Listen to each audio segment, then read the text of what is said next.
boa noite a todos, né? Muita paz nessa noite.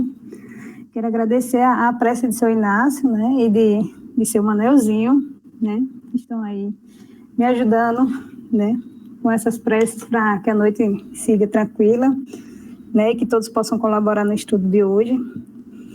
Inclusive, eu ia comentar antes de começar o estudo, mas não deu tempo, né? Que hoje o Valdir, que é da FEB, entrou e ele foi meu professor durante um módulo do ESD na federação, há um bom tempo atrás, acho que uns 4 anos. Mas foi assim que eu conheci o Espiritismo. Então, assim, foi muito representativo para mim, né? Ele e a Aparecida foram ótimos professores, né? Eu tenho que agradecer a espiritualidade. Olá, então, para você. Tire o nome professor, né? Tire o nome professor. Mas foi, né? Como o Marcos agora está sendo, né? Mas e todos que bom, né, Marcos? Que a gente está vendo todo mundo participando. Isso aqui é importante. Tem professor no Espiritismo, não. Né? Todo mundo participa igual e vai. Isso é que é legal. Pois é, todos se auxiliando, né? Graças a Deus. Então, obrigado pela presença, né? E foi ótimo revê-lo. Bem, gente, eu já estou com a gente está no capítulo 28. Eu fiquei com a parte, né? A gente está na coletânea dos preces, e eu fiquei pela prece pelos doentes e obsidiados, sendo que eu fiquei com tópicos pelos doentes, que amanhã o encerramento vai ser com o Antônio, que vai falar pelos obsidiados. Então, eu vou ver o tópico 77, eu vou falar a metade, vou trazer um trecho de Evolução de Dois Mundos, para a gente refletir um pouquinho, depois eu volto para terminar o tópico e deixo as preces para o final, e depois a gente libera para as pessoas colaborarem. Então, vou iniciar a leitura. Tópico 77. As doenças fazem parte das provas e das vicissitudes da vida terrena. São inerentes à grosseria da nossa natureza material e à inferioridade do mundo que habitamos. As paixões e os excessos de todas as ordens semeiam em nós germes malsãos, às vezes hereditários. Nos mundos mais adiantados, física ou moralmente, o organismo humano, mais depurado e menos material, não está sujeito às mesmas enfermidades e o corpo não é minado secretamente pelos efeitos desastrosos da paixão. Que a gente já viu, né, um pouco sobre isso no capítulo 3, item 9, ele pede que se revise esse tópico, né, que vem falar sobre essa questão dos mundos mais evoluídos, as pessoas serem mais fluidas, né, as pessoas não têm o tipo de doença que a gente tem, então depois todo mundo dá uma revisada nesse capítulo 3. Bem, eu vou ler só um pedaço do tópico do Evolução de Dois Mundos para não ficar longo. Mas tem um tópico que ele fala de predisposições mórbidas, que é no tópico 19 do livro.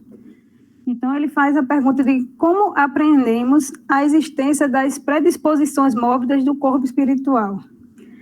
Aí ele fala, não podemos olvidar que a imprudência e o ócio se responsabilizam por múltiplas enfermidades, como sejam os desastres circulatórios provenientes da gula, as infecções tornadas de higiene, os desequilíbrios nervosos nascidos da toxomania, exaustão decorrente de excessos vários.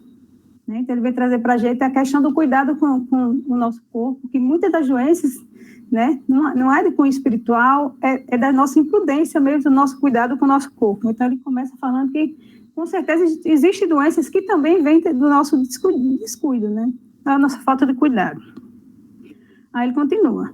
De modo geral, porém, a etiologia das moléstias perduráveis que afligem o corpo físico e o dilaceram guardam no corpo espiritual as suas causas profundas.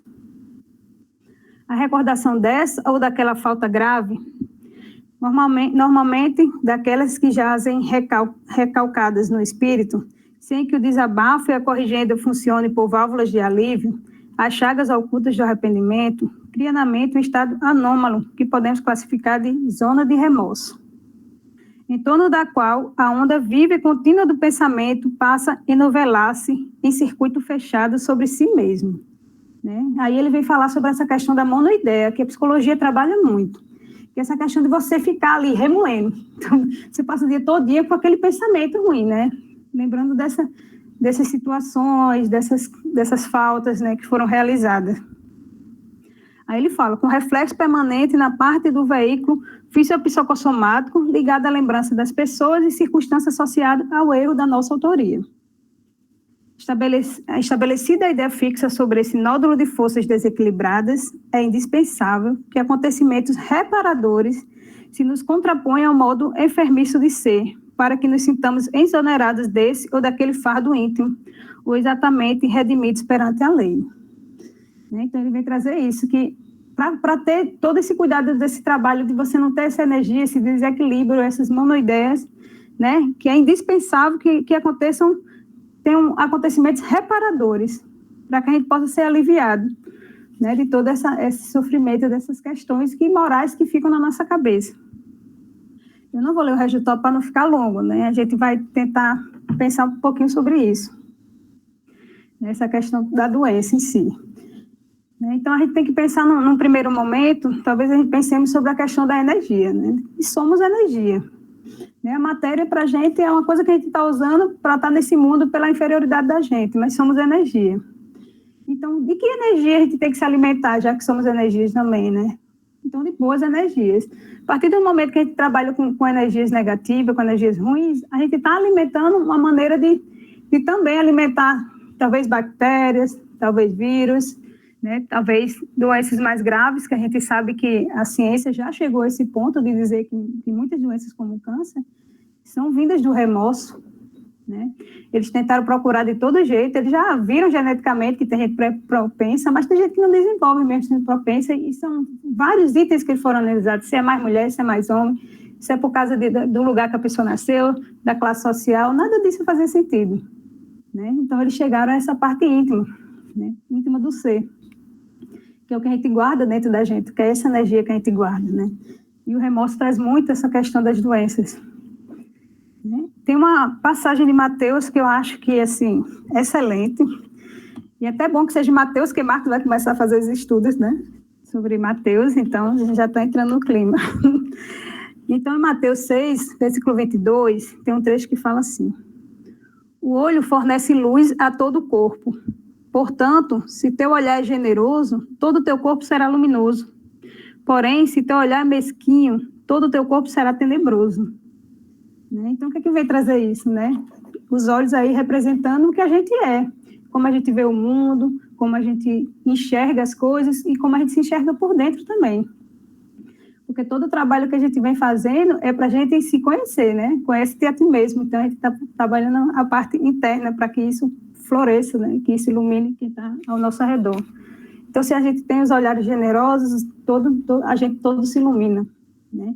E ele fala da mesquinhez, que é a questão do egoísmo, do orgulho, tudo isso. Se você trabalha em cima disso, aí realmente você não terá luz. Então, já é uma passagem para a gente dar uma refletida também. Então, se a gente está querendo trabalhar esse nosso melhoramento, e sabemos que nas espécies, hoje a gente é mais evoluída aqui no planeta Terra, né? O animal, normalmente, ele vai nascer para reproduzir e sobreviver. E a gente, será que a gente não está fazendo também um pouco disso, né? Pensando dessa vida de sobreviver apenas, reproduzir e sobreviver, não é nossa função, né? Somos seres humanos e temos que tentar nos melhorar como seres humanos, né? Então, acho que a gente tem que trabalhar um pouco essa questão do se melhorar, do refletir, do evoluir. Aí vem a questão do alimentar as más energias, né? Que a gente vinha falando ontem sobre essa questão de energia. Então, eu vi uma palestra de Rossandro que tem um trecho que ele falou lá que eu achei muito interessante, que é uma realidade. Ele falou assim: pensem agora nas pessoas que você tem algum ressentimento ou que você não gosta muito. Pensa aí na sua cabeça. Então, ele deu alguns instantes ali, ele disse: deve ter no máximo umas 5, ele dizendo, né? Mas agora pense em pessoas que você simpatiza, gosta, ama.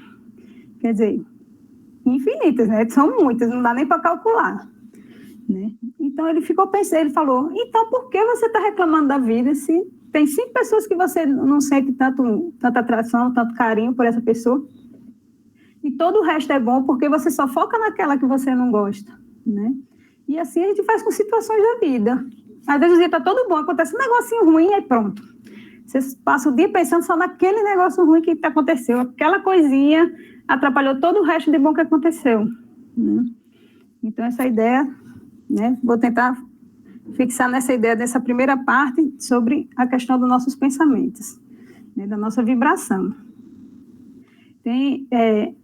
Também, nessa palestra, ele falava sobre a mansão caminho, que as pessoas chegavam para Divaldo Franco e falavam: Divaldo, eu acho que está faltando aqui uma coisa, está faltando isso, né?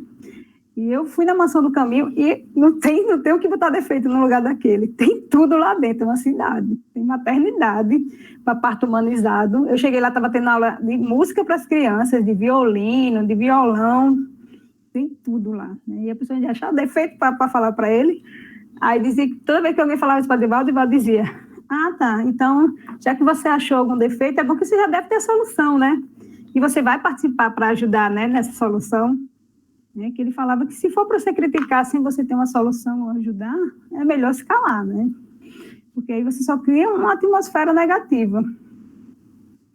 Né? E a questão das dores, né, quanto à nossa evolução, sempre é bom a gente pensar que todos nós conhecemos pessoas que passaram por doenças graves, ou muitas pessoas de nós já passaram por algumas doenças, e a gente tem que sempre lembrar que a dor, muitas vezes, é para despertar nossa consciência, né? A gente já conversou algumas vezes sobre isso.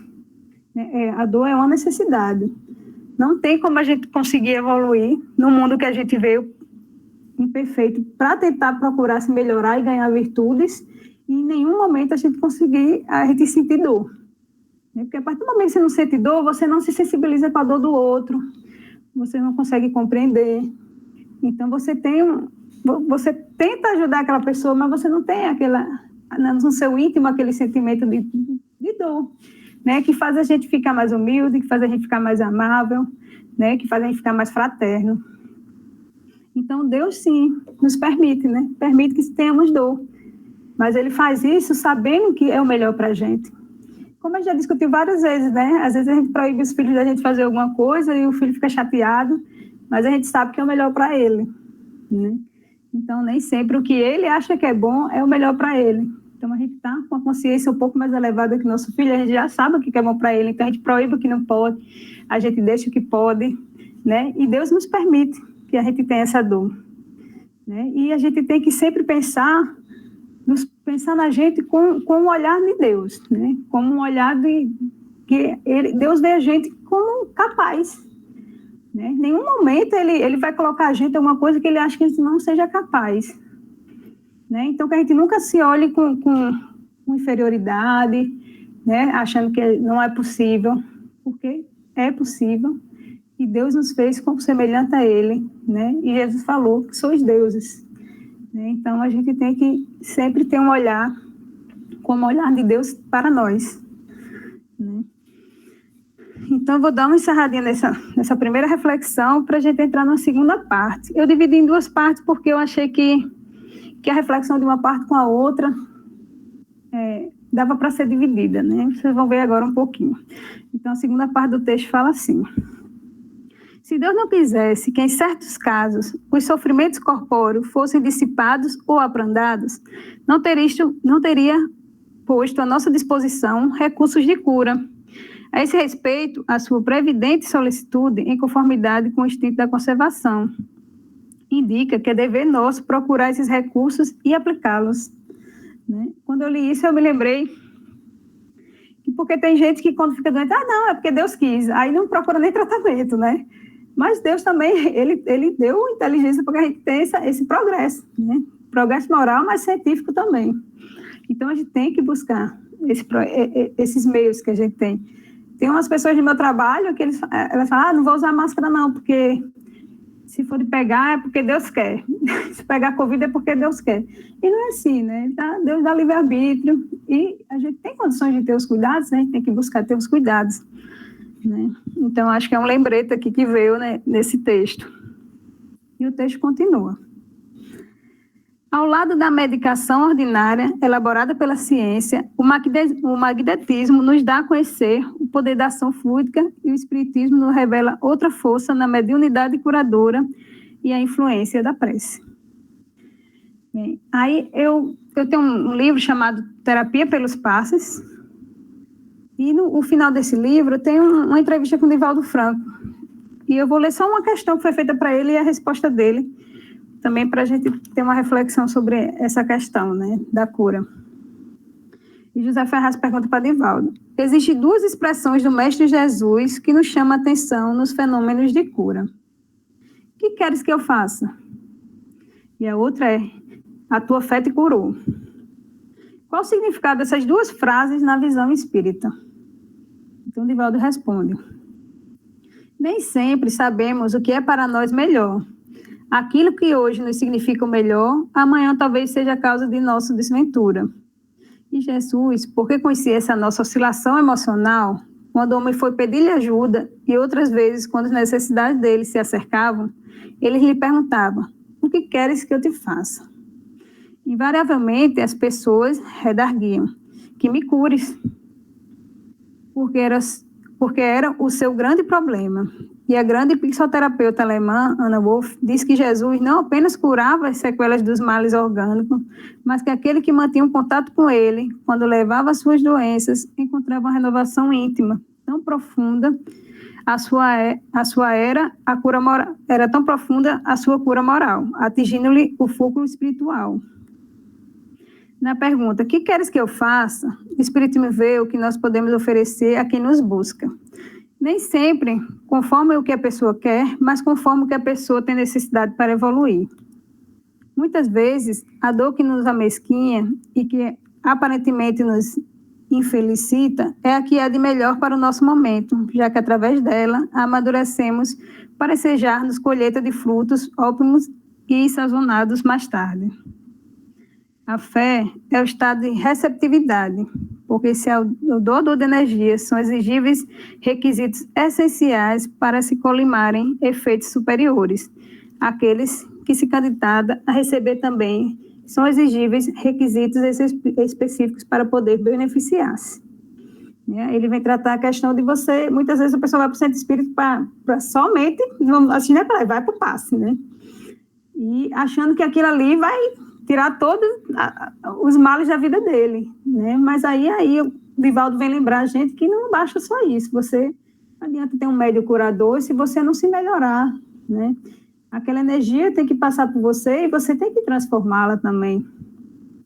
Aí ele continua respondendo a questão. Ele fala: o Sai Baba tem uma bela imagem numa parábola. Então, o Divaldo conta a parábola. Diz ele que existem pedras que estão no fundo do mar há milhões de anos. Estão envoltas pelas águas abissais. Se as arrebentarmos, ela estaria seca por dentro, porque não se deixam permear. E existem outras que apenas o sereno da noite consegue penetrá-las, e se nós arrebentarmos, encontraremos úmidas no interior. As pedras Passaibaba são as criaturas humanas.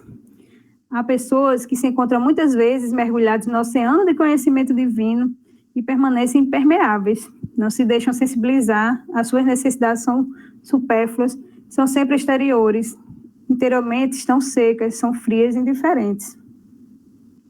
E outras, muito sensíveis, facilmente assimilam as boas ideias, beneficiam das informações, deixam-se penetrar pelas energias. Logo, todo aquele que se candidata à terapia dos passes como beneficiário deve ser receptivo, deve abrir-se para que a vibração nele penetre e atinja-lhe o perispírito. Essencialmente, o indivíduo, rezam velhas tradições esotéricas, é constituído de 7 fulcros ou chakras, ou centros de força. Particularmente, o chakra coronário, que fica na região da glândula pineal, é a que cede o conhecimento de ordem divina, é o fulcro da inspiração superior. O beneficiário, candidato à terapia, deve estar psiquicamente receptivo para que as energias penetrem. Posteriormente ao passe, obedecer o que chamaríamos uma dieta.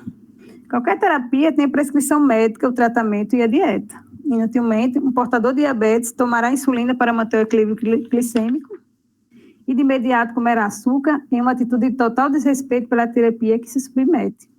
Também o paciente da terapia do passe não apenas deve tornar-se receptivo, mas trabalhar para se melhorar, a fim de que a energia que recebe penetre demoradamente e ali transformada por si mesma possa multiplicar-se e beneficiar na sua saúde. Se ao terminar a reunião que fomos atendidos pelo passe, dirigimos-nos a recintos agressivos, buscamos um lugar de perturbação, entregamos a licença morais, estaríamos combatendo a energia favorável através de outra energia violenta. por consequência, os efeitos positivos serão anulados.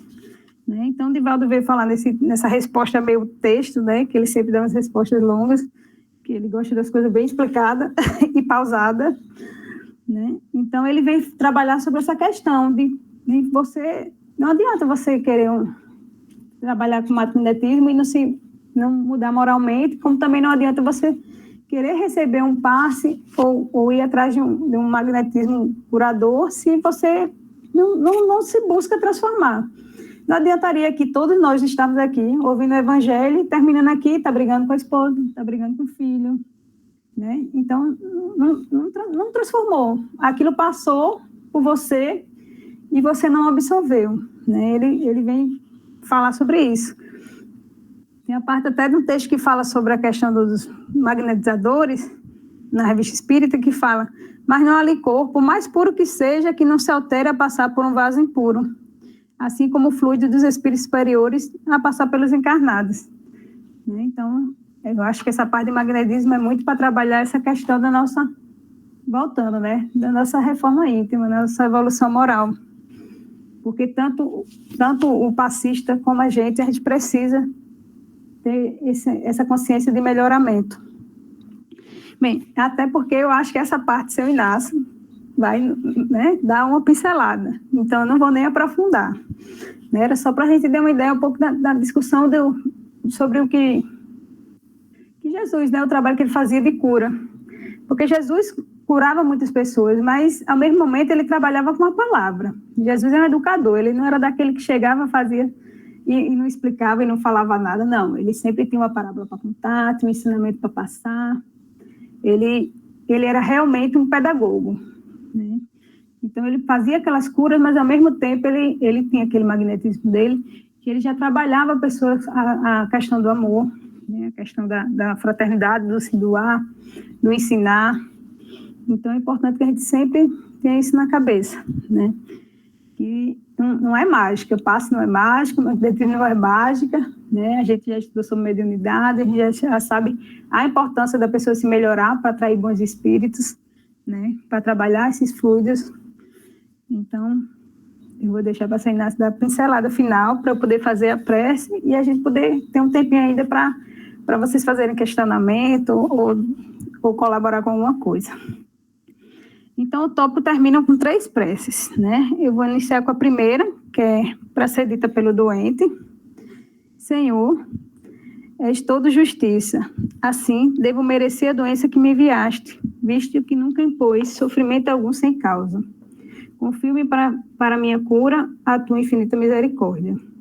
Se for do teu agrado, restituir-me a saúde, bendito seja o teu santo nome. Se ao contrário, devo sofrer mais, bendito seja ainda o teu santo nome. Submeto-me, sem queixas, aos seus sábios desígnios, porque o que fazes só pode ter por fim o bem de tuas criaturas. Faze, ó meu Deus, que esta enfermidade seja para mim um aviso salutar e me leve a refletir sobre a minha conduta.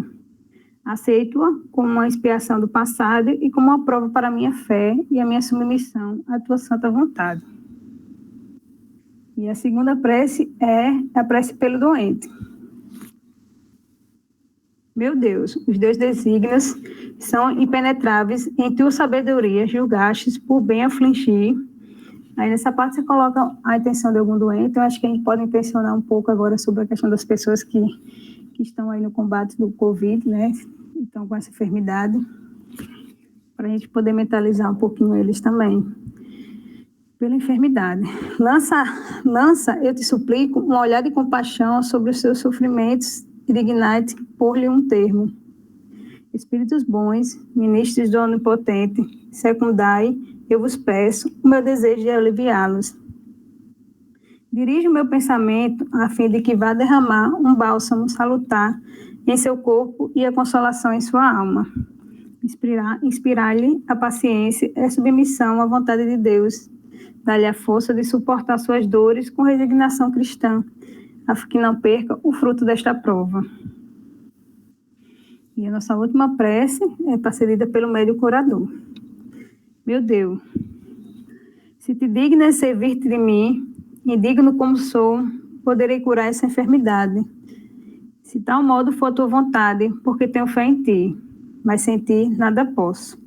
Permite que os espíritos bons me impregnem com seus fluidos salutares, a fim de que eu transmita a este doente, e livra-me de toda ideia de orgulho e de egoísmo que lhe pudesse alterar a pureza. Bem, eu vou encerrar por aqui.